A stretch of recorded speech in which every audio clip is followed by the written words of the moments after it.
All set on launch control. We passed the 6-minute mark in our countdown for Apollo 11. Now 5 minutes, 52 seconds and counting.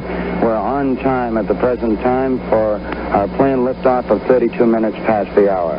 Spacecraft test conductor Skip Chauvin now has completed the status check of his personnel in the control room. All report they are go for the mission, and this has been reported to the test supervisor, Bill Schick. The test supervisor now going through some status checks. Launch operations manager Paul Donnelly reports go for launch. Launch director Rocco Petrone now gives a go for 5 minutes, 20 seconds and counting. Coming up shortly, that swing arm up at the spacecraft level will come back to its fully retracted position. This should occur at the 5-minute mark in the count. In the meantime, the lunar module telemetry has been powered down. We took a good look at Eagle, and it looks good. The spacecraft test conductor for the lunar module reported that Eagle was go. The swing arm now coming back to its fully retracted position as our countdown continues. T-minus 4 minutes, 50 seconds and counting. Skip Chauvin informing the astronauts that the swing arm now coming back. The astronauts will have a few more reports coming up in the countdown. The last business report will be from Neil Armstrong at the 45-second mark in the count when he gives a status on the final alignment of the stabilization and control system. We're now passing the 4-minute, 30-second mark in the countdown. Still go at this time.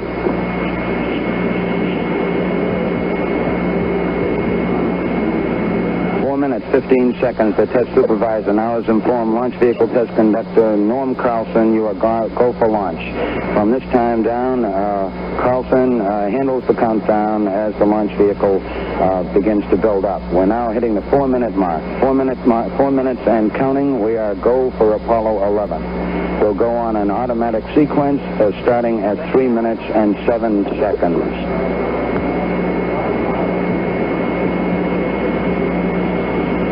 3 minutes, 45 seconds and counting. And the final abort checks between several key members of the crew here in the control center and the astronauts. Launch operations manager Paul Donnelly wished the crew on the launch team's behalf good luck and Godspeed. 3 minutes, 25 seconds and counting. We're still go at this time. We'll be coming up in the automatic sequence about 10 or 15 seconds from this time. All still go at this time. Neil Armstrong reported back when he received the good wishes. Thank you very much. We know it will be a good flight. Firing command coming in now. We are on the automatic sequence. We're approaching the 3-minute mark in the count. T-minus 3 minutes and counting. T-minus 3. We are go with all elements of the mission at this time. We're on an automatic sequence as the master computer supervises hundreds of events occurring over these last few minutes. T-minus 2 minutes, 45 seconds and counting.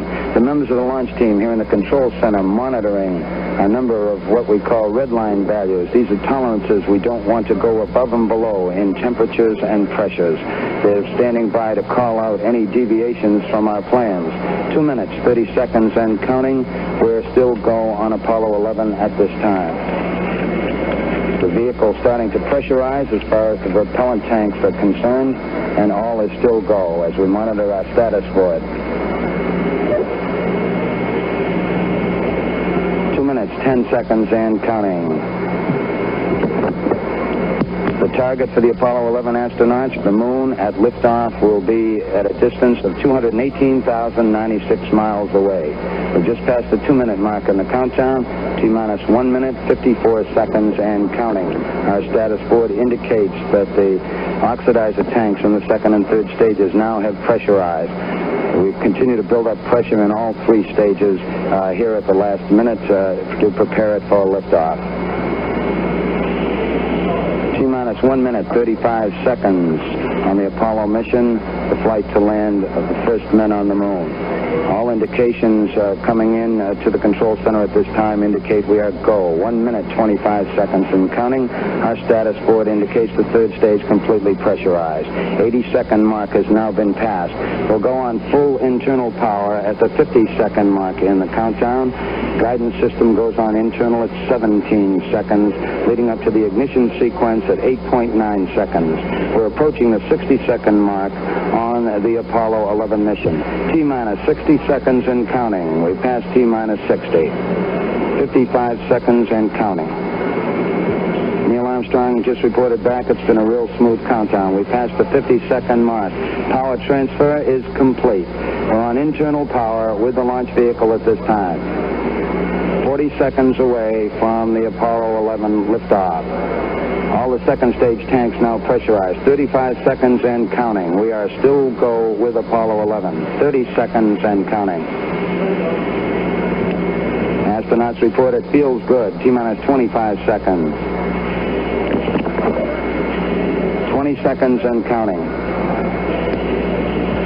T-minus 15 seconds. Guidance is internal. 12, 11, 10, 9. Ignition sequence start. 6, 5, 4, 3, 2, 1, 0. All engine running. Liftoff. We have a liftoff. 32 minutes past the hour. Liftoff on Apollo 11.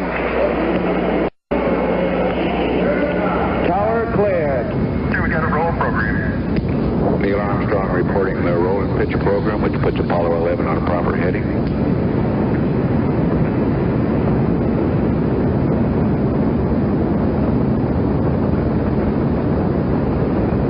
Plus 30 seconds. Roll complete and pitch is programmed.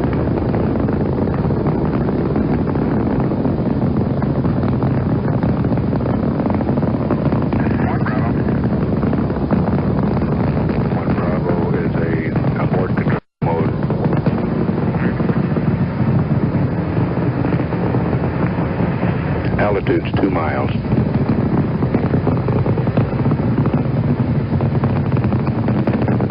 Oh, 11 Houston, you're good at 1 minute. Downrange 1 mile, altitude 4 miles now. Velocity 2,195 feet per second.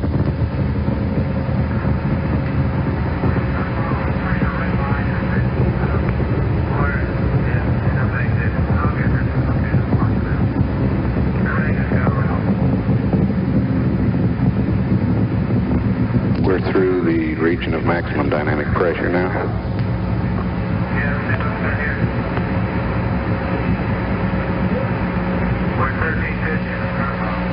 Set 8 miles downrange, 12 miles high. Velocity 4,000 feet per second. Stand by for mode 1 Charlie. Mark, mode 1 Charlie. 1 Charlie. Cliff Charlesworth taking a staging status. This is Houston, you are go for staging.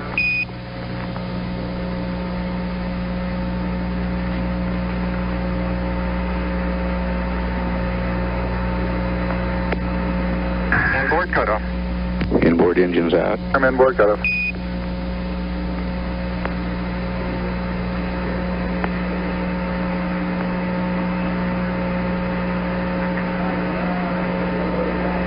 Downrange 35 miles, 30 miles high. Standing by for the outboard engine cut down now.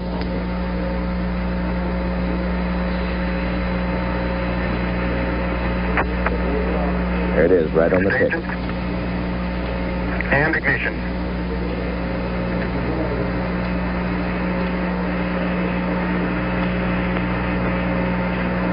Houston, thrust is go. All engines, you're looking good. Hi, Roger, you're loud and clear, Houston. At 3 minutes, downrange 70 miles, 43 miles high, velocity 9,300 feet per second. We got skirt step. Roger, we confirm skirt step. Tower's gone. Roger, tower. Neil Armstrong confirming both the engine skirt separation and the launch escape tower separation. Houston, be advised the visual is go today. This is Houston, roger out. Yeah, they finally gave me a window to look out.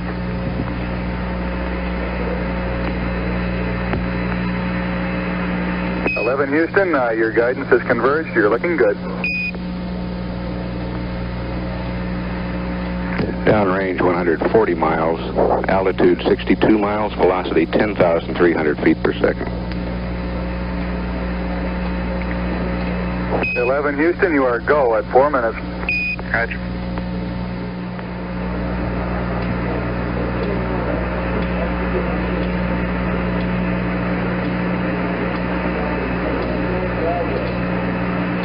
This is Houston. You are go for staging. Over. Understand. Go for staging. Stand by for mode 4 capability. For mode 4. Mark, mode 4 capability. Mode 4 and Apollo 11 could get into orbit using the service propulsion system now. Altitude is 100 miles, downrange 883 miles. Outboard engine cutoff. And ignition. Again, right on time. Ignition confirmed. Thrust is go, 11.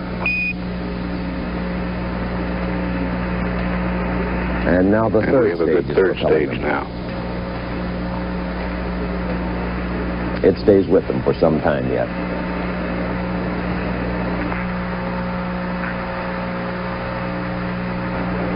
Velocity 23,128 feet per second. Downrange 1,000 miles. Altitude 101 miles.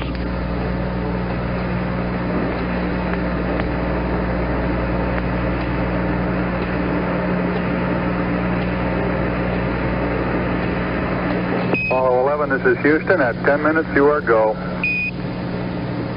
Roger. 11's go. Capcom Bruce McCandless giving the reports here from the control center.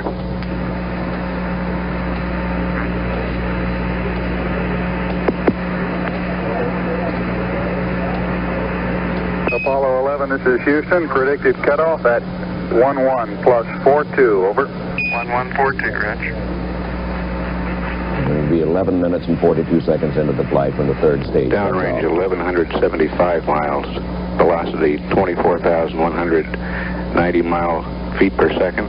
Altitude 102 nautical miles.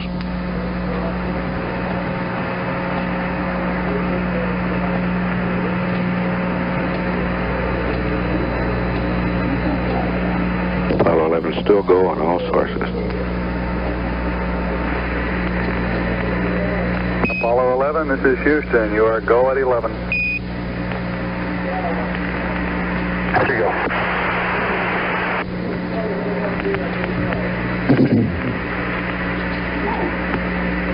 We're predicting third stage shutdown at 11 minutes 42 seconds.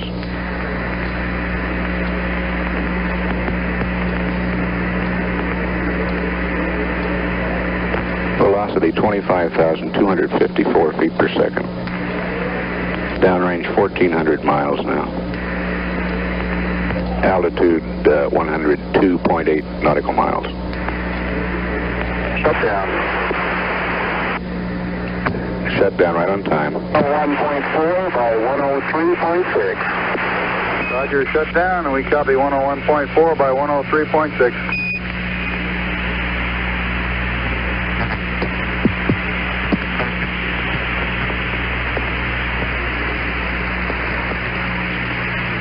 Apollo 11, this is Houston. You are confirmed to go for orbit. Well, they in fact are in orbit.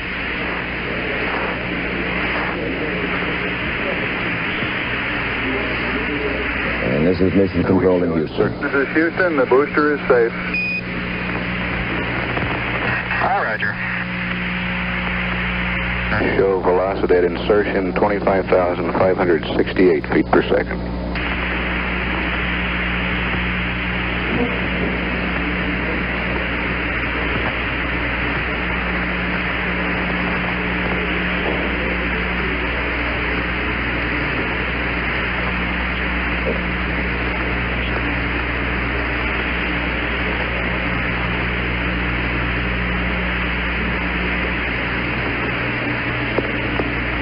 You can see on our map at the NBC News Space Center about where they are located, the flashing lights out over the Atlantic Ocean. They are in orbit, almost exactly what they had in mind. They wanted a circular orbit of about 101 nautical miles. The orbit is 101.4 by 103.6. And they got the speed they wanted, 25,568 feet per second. About 17,500 miles an hour. All of it routine so far, routine appearing, yet we all realize that this is the beginning of the most audacious undertaking that man has ever attempted. We'll be back in just a moment. The third stage is fired. The astronauts will then be inserted into an Earth parking orbit. The guidance system has already computed the trajectory needed to intercept the moon. The confirmation of that trajectory or course will be relayed by Houston to the astronauts. 2 hours and 40 minutes after launch over the Pacific, the third stage engine will be restarted, and when an escape velocity of nearly 25,000 miles per hour is reached, Apollo 11 will be injected into a translunar trajectory. Soon after, the panels of the spacecraft's lunar module adapter are jettisoned. The Apollo Command and Service Module then separates from the booster.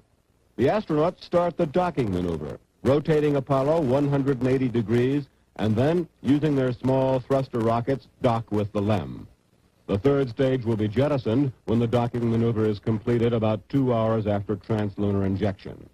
The astronauts, using star sightings backed up by mission control, guidance radar, and computers, then work up the data to make mid-course corrections and set their course to intercept the moon 3 days later. Depending on how accurate the rocket engine burns to get away from Earth, none or as many as 3 mid-course corrections may be needed. Apollo's speed decreases from 25,000 to less than 4,000 miles per hour en route. Then, near the moon, as lunar gravity begins to exert its influence, the speed of the spacecraft increases up to 6,000 miles per hour. Apollo 11 is in a free return trajectory, which will carry it around the moon and back to Earth for recovery if problems have developed. But if all has gone well, Apollo 11's onboard service module engine will be fired and the spacecraft will be placed into lunar orbit. Because of the danger of mechanical failure, all of the systems can be overridden by the astronauts if the automatic systems aren't working perfectly. 81 hours into the flight, Armstrong and Aldrin transfer into the lunar module for the second time, completing their checkout of the lunar landing spacecraft.